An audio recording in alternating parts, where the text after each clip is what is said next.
네온 모히또님께서 올려주신 썰랑썰레입니다. 유튜브로 보시는 분들 구독과 좋아요, 알림 설정, 댓글 잊지 말고 한 번씩 눌러주세요. 다른 군과 부대에는 어떤 보직들이 있는지 궁금해서 저부터 한번 썰을 써보려고요. 저는 공군 비행단에서 시설병으로 근무했었고 제가 근무했던 비행단 기준으로 썰을 한번 풀어볼게요. 일단 시설병은 크게 두 가지로 나눠집니다. 운영 관련 병, 공병, 소방으로 나눠지죠. 첫 번째로 운영 관련은 쉽게 말하면 부대 내 보일러, 전기, 하수도 등 인프라 관리하는구나. 그런 걸 관리하는 직무하는 부서인데 비행단 특성상 부대가 굉장히 넓어서 생활관 및 사무실의 변기물 등 하수를 구간별로 펌프를 사용해서 외부 시에서 관리하는 수도관까지 빼줘야 합니다. 그런데 이 펌프에 이물질이 끼거나 펌프가 망가지면 직접 손으로 펌프를 수리해야 되죠. 그러니 여러분 변기에는 물티슈 같은 거 넣고 내리지 마세요. 두 번째로 공병은 활주로 피해 복구와 유지 보수의 임무를 가진 부서입니다. 전시 상황에 활주로의 중화기의 공격을 받아 구멍이 생기거나 포탄이 떨어져서 구멍이 나면 그걸 빠르게 메꾸고 위에 임시방편으로 매트를 깔아서 비행기가 뜰 수 있도록 해주는 그런 임무를 맡고 있습니다. 그래서 굴삭기, 불도저, 롤러 등의 중장비를 운영하는 그런 위험한 곳이기도 하죠. 유지보수는 말 그대로 부대 건물 내 펜스 등의 유지와 보수 임무를 맡아 일하는 노가다꾼 같은 부서인데 용접, 목공, 타일, 시멘트 공구리, 페인트질 진짜 모든 일을 다 도맡아서 하는 곳입니다. 그리고 마지막으로 소방은 말 그대로 기지 내의 소방 임무를 담당하는 부서입니다. 건물의 화재는 물론 전투기가 이착륙할 때 사고가 났을 때도 담당하죠. 이렇게 부서별로 소개를 마치고 제가 일했던 부서 썰을 간략하게 몇 개 풀어보도록 하겠습니다. 첫 번째, 활주로 제도장.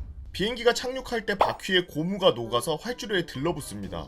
이걸 제거해주지 않으면 다른 비행기가 착륙할 때 미끄러질 수 있어서 주기적으로 제거해줘야 됩니다. 이 작업을 리무버라고 하죠. 리무버를 하고 나서 활주로에 페인트도 다시 발라줘야 되죠. 활주로에 페인트를 바르나요? 그래서 리무버 작업을 비행기가 안 뜨는 날에 작업을 해야 됩니다. 근데 문제는 비행기가 안 뜨는 날은 기상이 나쁘거나 주말 둘 중 하나죠. 아오, 판초우 입고 나가서 이거 리무버 작업하는 거야? 으아, 주말에? 고로 리무버와 활주로 제도장은 무조건 주말 이틀에 걸쳐서 해야 됩니다. 아니 그럼 평일에 쉬게 해주나? 제도장할 때 페인트는 20리터짜리가 100통 넘게 들어가고 밤에 잘 안 보이게 유리가루도 뿌려줘야 되는데 유리가루도 거의 100kg 이상 들어갔던 걸로 기억해요. 이 작업의 장점은 누구도 쉽게 들어오지 못하는 활주로에서 비록 작업 차량 포터로 아우토반 마냥 최고 속도로 달려볼 수도 있고 페인트 칠하는 게 생각보다 은근히 마음이 편해지는 게 있어서 재밌습니다. 단점이라면 주말에도 일해야 되는 거고 리무버를 하고 제도장해야 되는데 비가 오면 스케줄이 작살이 난다는 단점이 있죠.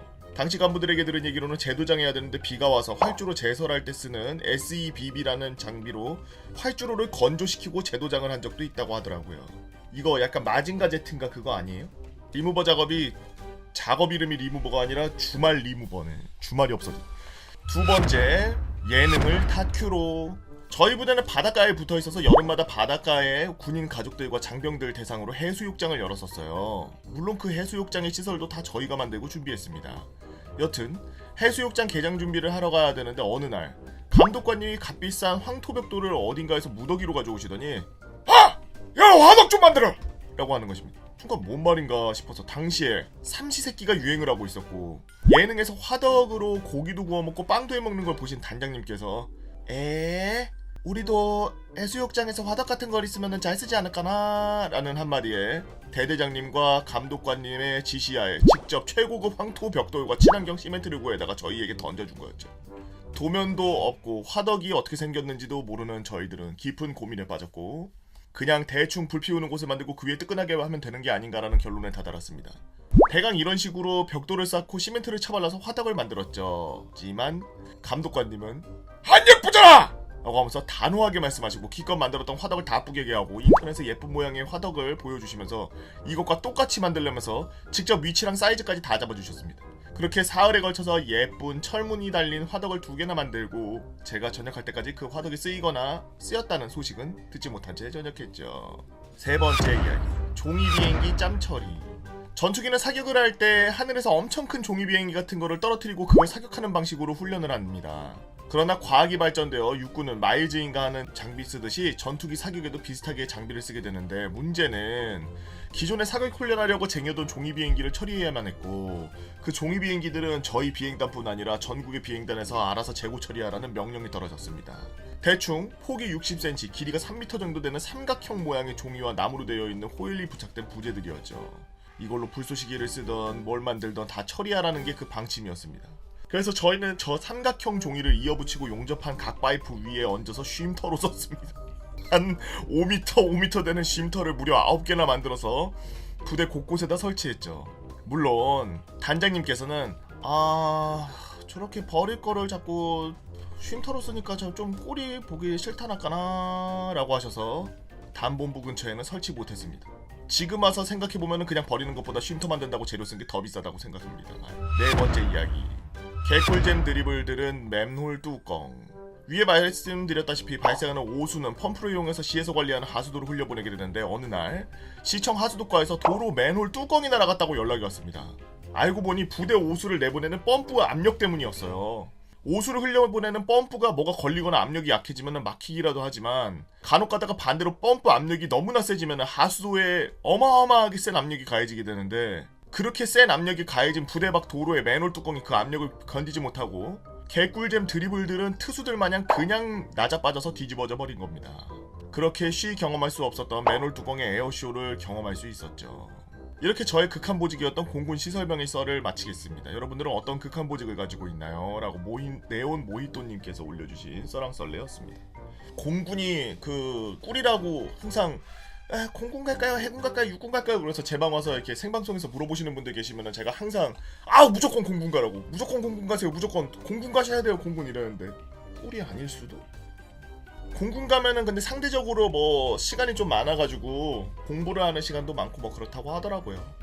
왜 그런 분위기인지는 모르겠습니다. 육군은 그냥 뭐 쥐잡듯이 잡잖아요. 거의 뭐 공병대잖아요. 사실 육군이라고 하면은 많은 분들이 이제 땅에서 전투하는 병력이라고 생각하는데, 보통 군대 육군 갔다 그러면은 그냥 노가다 하러 간 거라고 생각하시면 됩니다. 거의 365일 부대 정비를 위해서, 진짜 내가 봤을 때는 부대 정비한다고 땅 파고 거기다가 뭐 심고 땅 파고 뭐 심고 이래가지고 그렇게 수십 년을 그렇게 부대 정비를 했는데도 어떻게 부대가 그 거지꼴인지. 아니 누가 한 명이 지시를 해야 되는데 행보관도 바뀌어, 중대장도 바뀌어, 대대장도 바뀌어, 병사들은 맨날 바뀌니까 하는 방법도 다르고 공법도 다르고, 여기는 막 예쁜데 저기는 막 엉망진창이고, 저기 그래서 보수하면 이쪽이 무너져 내리고, 이쪽 보수하려 그러면 전역하고, 그러면 다른 사람이 오고 뭐 대대장이 와서 야 그 뒤에 밀어버려라, 안 예쁘다, 그럼 뒤에 또 다시 턱으로 또 닫았고, 그 생쇼를 하고 있어요 맨날. 그래서 왜 그렇게 하냐 물어봤더니 장교분들이 병사들이 너무 심심하면은 이상한 생각을 가질 수 있기 때문에 병사들에게 작은 일거리를 주어 이상한 생각을 못하도록 하는 겁니다. 안 보내면 되잖아 그만큼 병사를. 병력들을 훈련할 때만 불러서 병력을 훈련을 시키고, 거기에 부대는 그냥 부대 시설을 관리하는 사람들만 있고, 그 사람들 월급 많이 주고 한 절반 정도는 그냥 사회에서 일하고 있고, 훈련 때에만 예비군 훈련보다 더 빡세게 그냥 불러가지고 훈련 계속 한 달에 한 번, 2달에 한 번씩 훈련 시키고, 그렇게 해서 2, 3년 동안 훈련한 기간을 지켰지만 내가 봤을 때는 군대에 있던 병사들보다 훨씬 더 잘하겠다. 어차피 총 주고서 전쟁터 나갈 때는 다 모르는 곳에 가서 싸워야 되는데, 군대에 병력이 없다고 요즘에 면제돼야 되는 친구들까지 군대 가고 그런다 그러는데, 저는 완전 반대라고 생각합니다. 분명 그렇게 면제당할 수 있을 만큼의 스펙을 갖고 있는 친구들이라면 군대에 갔을 때 진짜 오히려 더 망가져서 나온다고 저는 생각해요. 뭐 신체적으로, 정신적으로.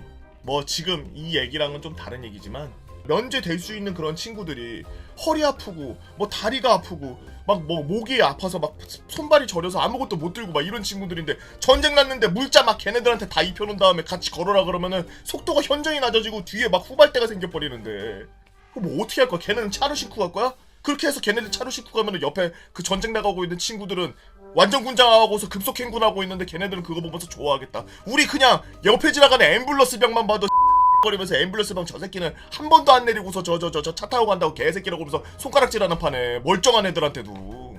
그게 완전히 그냥 탁상공론하고 있는 거야. 그렇게 하지 말고 좀 이렇게 현실적인 거를 만들어야지. 20살 이렇게 넘은 애들을 전부 다 군대에 집어넣어서 1, 2년 동안 묶어놓지 말고 뭐 한 3개월, 4개월 훈련 빡세게 하고 그리고 분기마다 불러서 훈련하면 되잖아.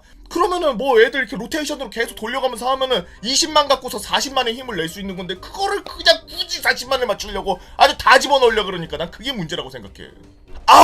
짜증나 씨. 여러분들은 어떤 재미난 이야기들이냐? 여러분들의 재미난 이야기 네이버 카페 개보고 펜타모나 개펜다로 오셔서 썰랑썰레 게시판에다가 글 남겨주시면 유튜브로 작업해서 업로드하도록 하겠습니다. 유튜브 보시는 분들 구독과 좋아요, 알림 설정, 댓글 잊지 말고 한 번씩 눌러주시고요. 오늘도 나라 지키기 위해서 고생하고 계신 국군장병 여러분들 진심으로 감사합니다.